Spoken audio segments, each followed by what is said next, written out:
Hey everybody, this is Dave Hartman for the 3-Gun Show, and with me is Adam Maxwell, and this is the walkthrough of the Vortex Shooter Source 3-Gun Championship. We're talking about TAC Ops today. We're going to tell you about the shooters in the division and see if maybe we can pick a winner here. So let's start off, Adam, with last year's winner, Daniel Jurassic. A heavy favorite every match he goes to, certainly matches in Texas. He won this one last year. I believe he's won it 2 years in a row. I think so.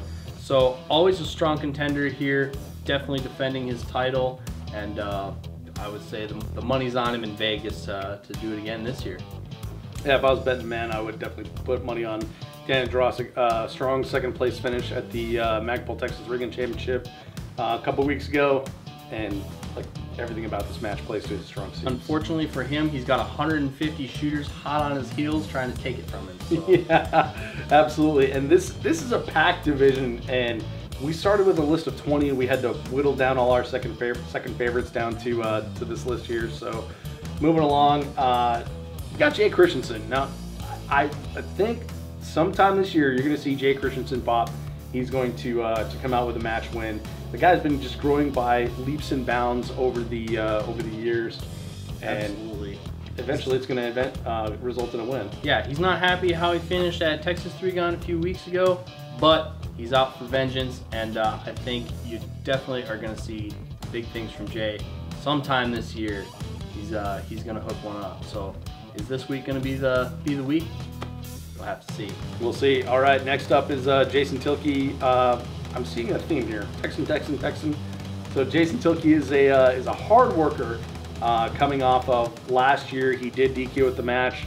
He knows what to expect from this match, and he's the kind of guy that's going to put in the work and let that work speak for it on the range. Jason's always been kind of at the top, kind of right there on the bubble. I think he's going to be pulling one out. In Texas, sometimes hard work's enough. That's true. That's true. That's true. Who else we got? We got Kyle Litzy coming off of a first place finish at Expedition Multi-Gun. In TAC Ops. In TAC Ops, a completely different match from the Vortex Shooter Source, but he knows how to win, and sometimes winning is enough. He knows what he needs to do to put together a match. He has the confidence, so he's definitely going to be a strong contender at this match as well. Yep, Kyle's been there. He won heavy irons division at the Red October Kalashnikov Championship. So multi-disciplines, seems like he's at home as long as he's behind the trigger. So give a limited guy a scope, man. It's like gas on fire. Yeah, that's right. All right, so Sean Alexi is our next shooter here. Strong finish at Missouri 3-Gun. Another one of our favorites. He's one of those guys putting in the work, trying hard, knows what he needs to do, and if he can put all together here this week, he can come out on the top of the list as well. Yeah, Sean is typically hanging in there in the top 5 to 10, and I think he can turn it around too. So who we got next? Dave let me have a sleeper, so I'm going to put in Daniel May. I shot with this guy a couple times at Ironman and a couple other matches along the way. He's not one of the ones you would typically see as one of our more flamboyant members of the community, but he just always seems to pop up at the top of the list. You never know where he's gonna show up, so he's kind of one of those guys who can just come screaming in from left field and lay down a top 5 finish. So I'm gonna put that in there as a dark horse. Daniel May, he's the guy you want to watch. All right, we'll keep an eye on him. Next up is Tucker Schmidt, another Floridian. Tucker shot this match last year, did well. Yeah, Tucker's been doing really well last year and this year. He had a really solid finish at the Tri-Gun last year, and so I think he knows what he needs to do. He's just looking to put a first place on his resume. So right, and hopefully he's keeping hold of Joe Farewell for travel plans this year. Joe's back this year, and we'll see what he can do. Joe actually just came off of a really good finish at the Magpul Texas 3-Gun Championship as well. He was in that top 5, and Joe's a full-time shooter now. Yep. See if he can put it to work. Joe's a guy who's putting work in, teaching people how to put work in, and he's one of these guys who's definitely looking to put a number 1 on the board too. So he's hungry for a win, and one of these days he's going to get it, and I think it might be pretty soon. So looking for Joe to top this list as well somewhere this weekend. Speaking of hungry for a win, our buddy Ruben Alexson went back to TAC Ops. Yep. He's thinking about transitioning to other divisions, but this week he came back to TAC Optics. I tell you what, I drive home with him every time, and he's always just a little bit further down the list than he wanted to be. So he is hungry, and he is looking for a win. And one of these days he's gonna get it, because he's practicing more than he lets on. So this is his year. So one of these times it's gonna hook for him, and I think he would really like it to be this match. So gotta keep an eye on Rube Dog for sure. Right, and next up on the list, practicing just as much as you think he is, Josh Tarrant.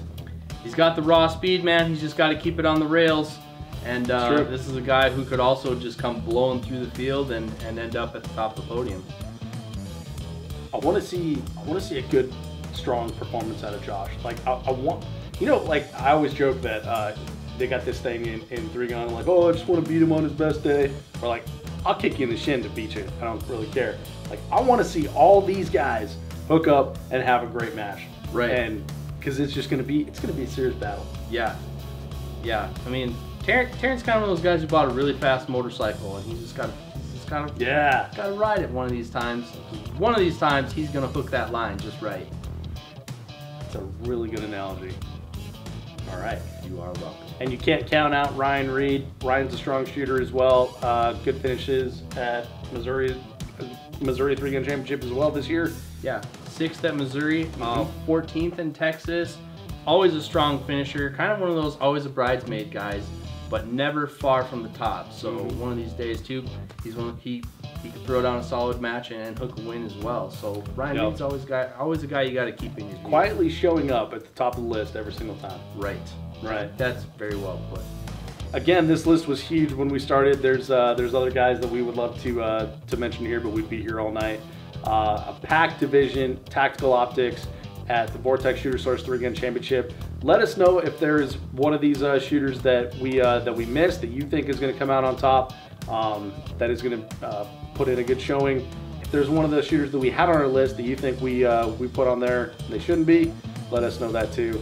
And as always, keep watching, and we'll have more for you soon. It's a quintessential division. There's a ton of talent here. There's a ton of talent that didn't come out this year, that was here in the past, that didn't show up. Some of the top contenders from last year aren't here again this year. But it's hard to tell what's going to happen in this division, because there is a ton of heat, but a ton of heat also went to other divisions. So it's hard to tell if this is still a quintessential division or if it's just what was left over after everybody went to all the other divisions. But a ton of talent.